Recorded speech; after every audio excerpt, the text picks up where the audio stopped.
Et il y a eu surtout, vis-à-vis des forces de l'ordre, des jets d'objets divers, vis-à-vis également des pompiers. Je rappelle qu'il y a eu des jets de bouteilles d'acide sur les pompiers, ce qui est tout à fait inqualifiable. Et tous ces faits seront évidemment poursuivis. Lundi, il y a eu 6 interpellations. Aujourd'hui, il y a eu 11 interpellations et 9 gardes à vue, 8 mineurs, mais aussi un majeur. Et je ne peux que souhaiter que la justice, effectivement, punisse tous ces actes. Alors, que dire à ces jeunes qui sont vers les établissements et qui, finalement, n'ont pas l'air d'avoir de limites? Alors, d'abord, la question du pourquoi. Puisqu'effectivement, il y a eu des débats, il y a eu des actions, d'ailleurs, qui ont accompagné en particulier la mise en place de Parcoursup. Si c'est là le sujet, il y a des moyens de discuter, de rediscuter avec les autorités concernées de cette question. Là, on a l'impression qu'il y a effectivement un effet aussi, disons-le, d'opportunisme. Deuxièmement, le gouvernement l'a dit, le ministre de l'Éducation nationale l'a dit, la ministre des Universités l'a dit, le gouvernement est ouvert au dialogue.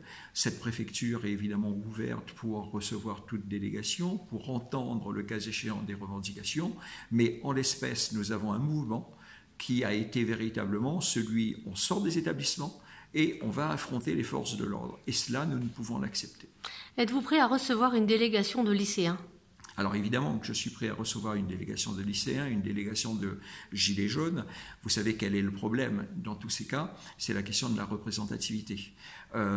Qu'il s'agisse des lycéens ou des gilets jaunes d'ailleurs, dans bien des cas, quel que soit le département concerné, évidemment c'est encore plus compliqué au niveau national, c'est un mouvement spontané qui traduit une colère réelle de la population, mais avec cette diversité justement d'éléments constitutifs, il est compliqué pour eux tout d'abord d'essayer d'avoir une délégation représentative. Mais malgré cela, le gouvernement a fait le choix effectivement de recevoir des personnes à Paris et surtout de lancer une consultation extrêmement large sur le terrain. Que dire aux parents et aux observateurs adultes devant justement ces groupes de jeunes qui sont près des établissements? Alors d'abord, je rappelle qu'un établissement, on parle là d'établissement d'éducation. Les parents ont une responsabilité en matière d'éducation. Le message qui est passé en termes d'éducation de ces enfants me paraît effectivement mériter une réflexion de la part des parents. Ces enfants qui commettent ces actes répréhensibles vont de toute façon faire l'objet de poursuites. Alors il va de soi qu'il y a une justice pour les mineurs qui est adaptée, avec des procédures adaptées, avec des sanctions qui sont également adaptées. Les premiers on va dire travaux d'intérêt général sous forme de service civique ou autre ont déjà été décidés par le juge, mais une fois de plus, il y a des actes qui sont beaucoup plus graves. Lorsque des pompiers venus effectivement éteindre un incendie se retrouvent ainsi agressés avec des jets de bouteilles d'acide, je ne suis pas juge. Il ne m'appartient pas de me prononcer sur les sanctions, mais je n'hésite pas à qualifier un tel geste d'acte criminel. Et en conséquence, il est important que la communauté des lycéens, que la communauté éducative, que celle des parents se pose des questions lorsqu'effectivement, sans avertissement aucun, on se livre à de tels actes. On a parfois l'impression que la présence de forces de l'ordre, comment dirais-je, crée justement des actions de la part des lycéens et des jeunes. Comment vous, qui êtes représentant de l'État, évaluez-vous ces risques? Mettons beaucoup de policiers, mettons des pompiers, Comment parvenez-vous, vous et puis les équipes, à prendre des décisions? C'est un argument que je peux difficilement entendre, pour plusieurs raisons. J'ai été présent de nuit devant la mairie, où effectivement des policiers, renforcés par des gendarmes, étaient face à des manifestants. J'ai pu observer le calme, j'ai pu observer les conditions de discussion, d'échange, de dialogue, y compris face à des individus présentant un réel problème en termes de sécurité publique.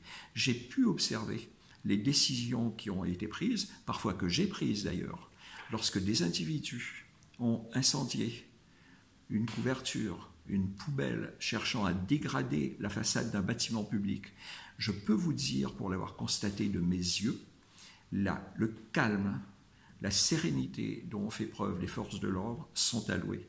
Je reprends l'exemple des lycéens. Le premier jour de la manifestation, nous avons eu 11 blessés légers chez les policiers. À ma connaissance, aucun chez les lycéens. Et c'est cela, justement, qui fait aujourd'hui la distorsion, la disproportion dans cette relation. C'est qu'en face, certains abusent de notre capacité, justement, de celle de nos forces de l'ordre à garder leur calme.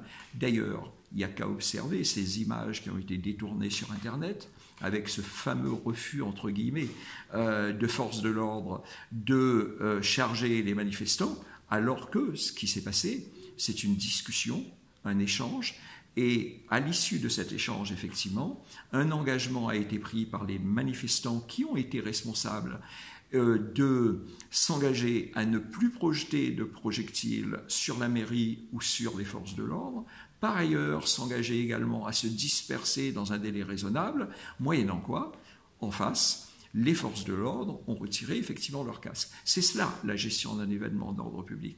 Pour ma part, je veille à ce que systématiquement un compte-rendu me soit fait sur la situation réelle sur le terrain, et c'est en fonction de l'appréciation de cette situation par un responsable du maintien de l'ordre que la décision est prise, effectivement.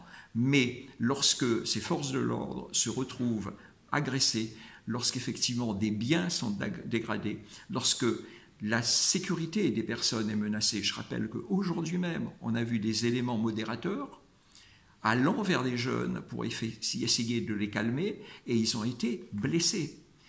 Et c'est ce que j'appelle un comportement irresponsable. Et j'aimerais, d'ailleurs le soir où j'étais devant la mairie, je peux vous dire, j'ai discuté avec des manifestants qui ont commencé sur le mode « la police nous attaque, agresse, etc. » Et nous avons eu un échange de manière à essayer de bien comprendre où est, lorsque dérapage il y a, l'agresseur et l'agressé.